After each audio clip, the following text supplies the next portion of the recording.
This is a bit of a neurotransmitter 101. Now, a lot of the issues that a lot of our community have, our community meaning autistic and ADHD, sorry, I'm an autistic ADHD educator.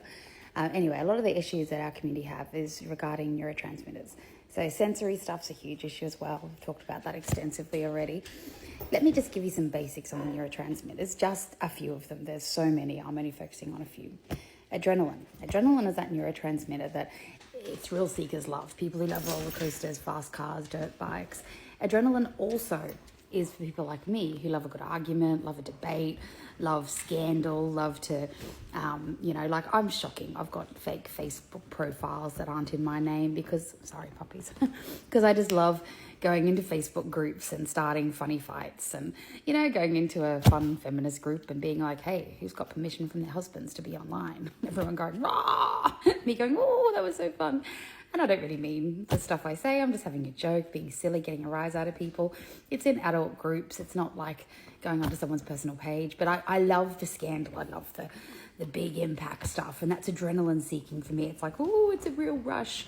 I don't like roller coasters and stuff like that. So adrenaline comes in lots of shapes and sizes, but it's that kind of almost fear. This puppy's crazy.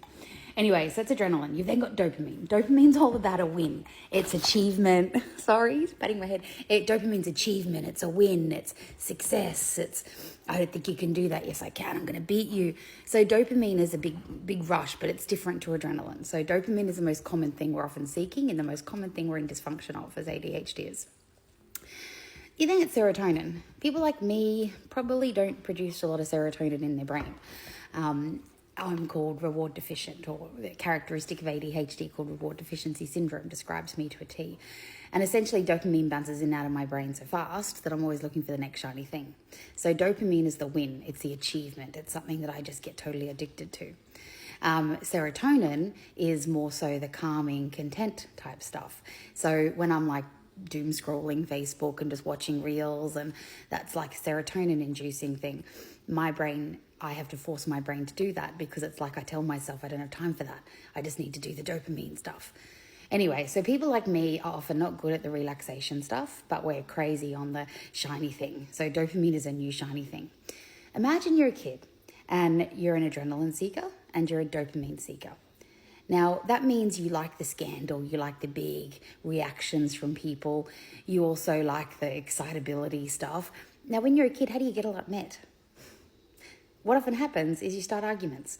You start arguments, you steal stuff, you do all kinds of things to get these adrenaline needs, to get these dopamine needs, and you're doing all of these things on purpose to get a reaction from people.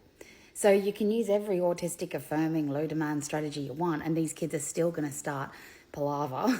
They're still going to start arguments and things because they're craving adrenaline.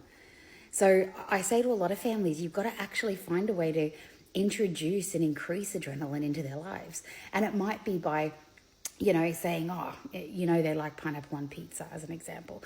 And you're like, oh, yuck, pineapple on pizza's gross. And you sort of say it with a bit of a laugh. They're like, no, I love pineapple on pizza. You're like, oh, no. And then you come up with something else. And it's having debates and discussions that are fun, that don't hurt people.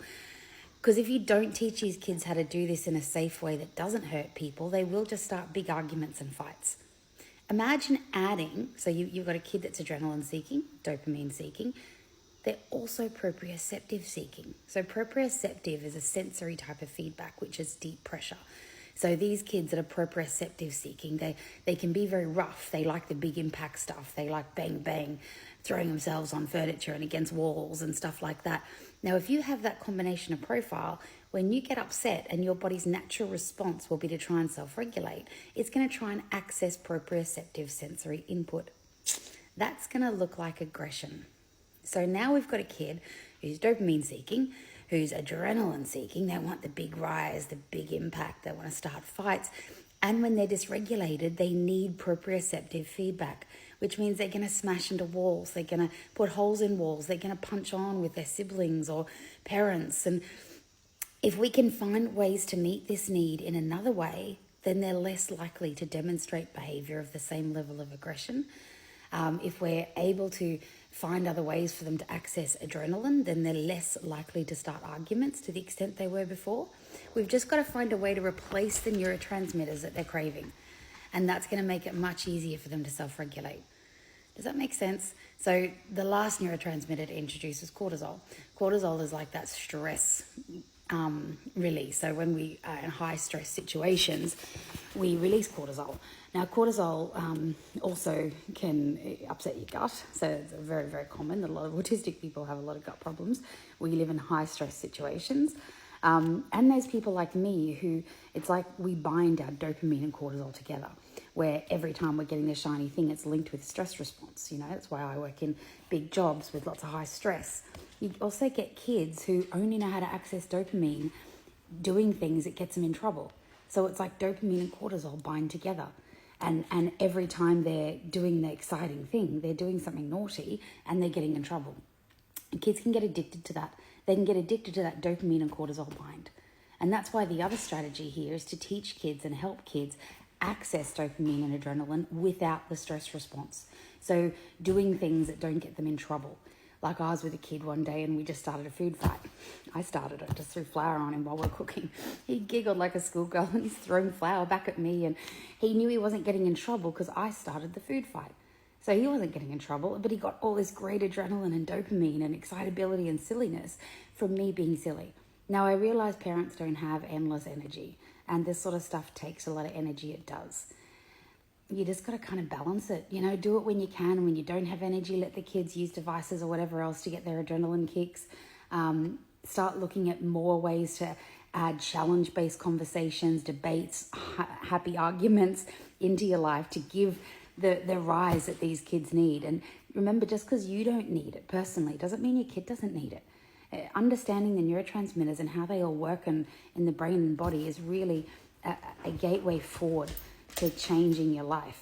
Because when you're neurodivergent, it's almost like all these neurotransmitters are so standalone and so clear to see. And we can see what we're in massive dysfunction in and what we don't have and what we're trying to access constantly. Dopamine farming and adrenaline farming, like providing this stuff to kids when they need it, will manage so much of their problematic responses to things. So hopefully that really helps.